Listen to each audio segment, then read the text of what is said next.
کہتا ہے جہاز کے اندر 350 لوگوں کی جی حضوری کرنے سے بہتر ہے گھر میں پورے ماں باپ کے آگے ان کی خدمت کی جائے. یہ مذہب حق ہے. یہ اسلام کہتا ہے غلط نہیں کہتا اسلام. تو ہمارے نبی کا نظریہ کوئی کچھ بھی کہے اندھا لکھی پڑھی گئی کتابوں کی بات میں نہیں کرتا. میرے کی بارگاہ میں حاتم طائی کی پوتی قیدی بنا کے لائی گئی. کس کی پوتی؟ حاتم طائی کی پوتی قیدی بنا کے لائی گئی. اور قیدی بھی یوں ہی نہیں پکڑ کے نہیں لے آئے تھے روڈ سے. جنگ ہوئی تھی, اسلام کو فتح ہوئی, قیدی بنا کے لائے گئے. اور جب وہ قیدی بنا کے میرے نبی کی بارگاہ میں پیش کی گئی تو چہرہ اترا ہوا تھا. اس کو پہلے والے لوگوں کا طریقہ یاد آ رہا تھا کہ جب کوئی کسی پہ قبضہ کرتا ہے نا تو اس کو اپنی رکھیل بناتا تھا, اپنے گھر کی کنیز بناتا تھا. یہی نظریہ یہ لے کر کے آئی تھی. لیکن خدا کی قسم جبال نصر پہ دوپٹہ نہیں تھا. پیغمبر اسلام کی نگاہ پڑ گئی. حضور نے جب ننگے سر دے تھا مزمل والی چادر اتاری اور بچی کے سر پہ ڈال دی. کسی نے کہا آقا یہ دشمن کی بیٹی ہے, جنگ سے قیدی بنا کے لائی گئی ہے. اس کا باپ تلوار لے کے موج لے کے آیا تھا. میرے حضور کا لہجہ بدل گیا, نبوت کے تیور میں گرمی آ گئی. آقا نے فرمایا تھا چپ ہو جا, بیٹی بیٹی ہوتی ہے, چاہے دشمن کی بیٹی ہو چاہے دوست کی بیٹی. کہاں ہو آپ اس تاریخ کو لے جاؤ. میں تو بیٹی بیٹی ہوتی ہے, چاہے دشمن کی بیٹی ہو چاہے دوست کی بیٹی ہو, مومن کی بیٹی ہو چاہے کافر کی بیٹی ہو. یہ میرے نبی نے چادر اڑا دیا. جانتے ہو اس کے بعد میرے نبی نے فرمایا بیٹی بتا کیا چاہتی ہے. لہجہ دیکھو, دشمن کی بیٹی قیدی بنا کے لائی گئی ہے مگر نبوت کے پیارے جملوں کا تیور دیکھے. آقا فرماتے بیٹی بتا کیا چاہتی ہے, چاہتی کیا ہے. جب اس نے یہ جو مفہوم میں نے بیان کیا آقا کریم کے جو جملے سنے نا اس نے, اس کی آنکھ میں آنسو آ گیا. رو کے کہنے لگی یہ پیار تو میں نے باپ کے لہجے میں بھی نہیں دیکھا تھا, جو پیار آمینہ کے لال میں نے تیرے لہجے میں دیکھا. پیار میں نے باپ کے لہجے میں بھی نہیں دیکھا, میرے آقا جو تیرے لہجے میں دیکھا ہے. کون دشمنوں سے یہ سلوک کرتا ہے, کون دشمنوں کے ساتھ یہ رویے اختیار کرتا ہے.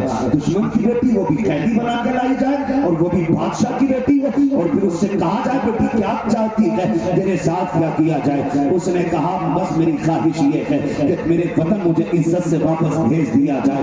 اللہ اکبر اتنا کہا میرے نبی نے بنا کسی چونو چرا کے, بنا کسی وقفے کے, بنا کسی توقف کے آقا کریم نے اپنے غلاموں کو آواز دی 4 غلاموں میرے ادھر آ جاؤ. کہا جی یا رسول اللہ, اس کو عزت کے ساتھ حفاظت سے اس کے وطن چھوڑ کے آ جاؤ. اللہ اکبر. جب یہ چلی کے ساتھ میں تو مصطفیٰ کریم کے پیارے غلام پیچھے پیچھے گردن جھکا کے جا رہے ہیں. چہرہ تو بڑی بات ہے, کسی کی نظر بچی کے پیر کی جوتی تک میں نہیں پڑی تھی اور بڑی شان سے اپنے وطن پہنچی ہے. جب اپنے وطن پہنچی تو بھائی نے بہن کا استقبال نہیں کیا تھا. اس نے آتے ہوئے دیکھا, وہ سمجھ گیا عزت لٹوا کے آئی ہے, ہماری شان گھٹا کے آئی ہے, ناک کٹا دی ہوگی. جیسی قریب آئی ہے اس نے کہا بھائی کیا بات ہے, بات کیوں نہیں کر رہے ہو, کیا تجھ سے کیا بات کرنی ہے جو 4 مردوں کے ساتھ آ رہی ہو, اس کی عزت کیسے بچی ہوگی. اس نے کہا بھائی میں خود حیرت میں ہوں, میں سمجھ نہیں پا رہی ہوں کہ یہ انسان ہے یا فرشتے ہیں. میری سمجھ میں نہیں آ رہا ہے جب سے یہ اپنے محبوب کے مدینے سے چلے گئے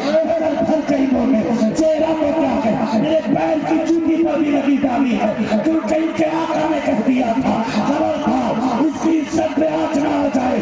کہا میں حیرت میں ہوں اور سوچ رہی ہوں جن کے غلام اتنے پیارے ہیں ان کا آقا خود کتنا پیارا ہے.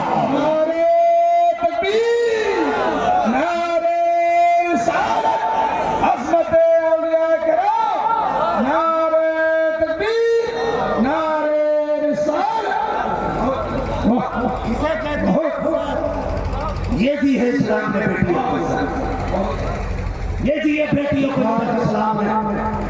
جب حاتم طائی کے پوتے نے اتنا سنا کہنے لگا یقین نہیں ہو رہا ہے, یقین نہیں ہو رہا ہے, خود چل کے دیکھنا چاہتا.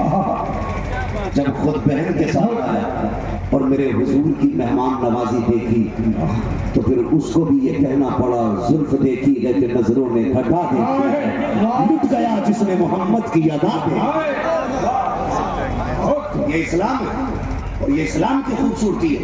آج کچھ بے غیرتوں نے اسلام کی آبرو کو لوٹ کے رکھ دیا ہے، اور اسلام کسی بھی اہل غیر نتھو خیرے کے طور طریقے پہ نہیں، اسلام مدینے والے کے طریقے پہ کسی کچے ننگے نبھنگے کو دیکھ کر کے اس سے اسلام کا اندازہ نہ لگانا۔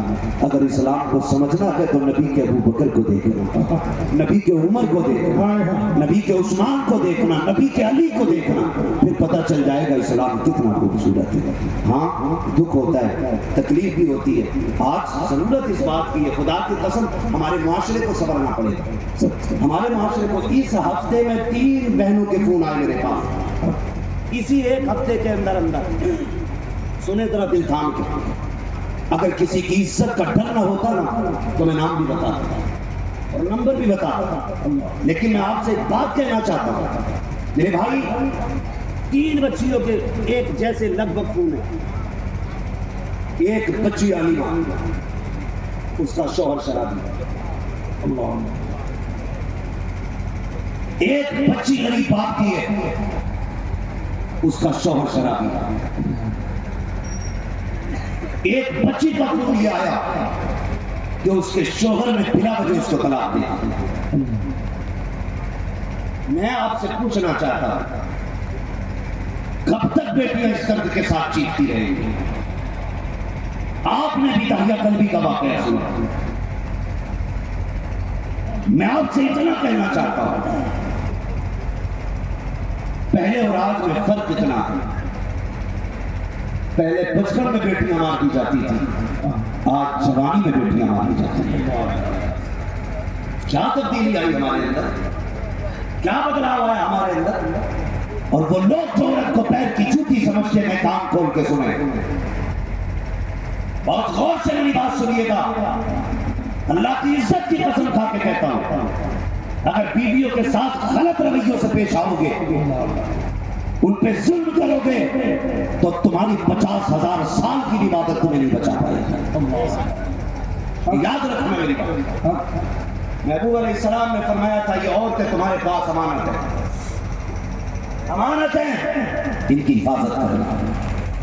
قیامت کے دن پوچھا جائے گا ان کے بارے میں، بیٹی تھی تو کتنا حق ادا کیا، بہن تھی تیری تو تم نے کتنا حق ادا کیا، یہ بیوی بن کے تیرے گھر میں آئی تو بتا تم نے کتنا اس کو نبھایا۔ نوجوانوں، موت ہے ایک دن، موت، یہ مت سوچنا کہ موت نہیں آئی، تم جتنے چاہو ستم کرو۔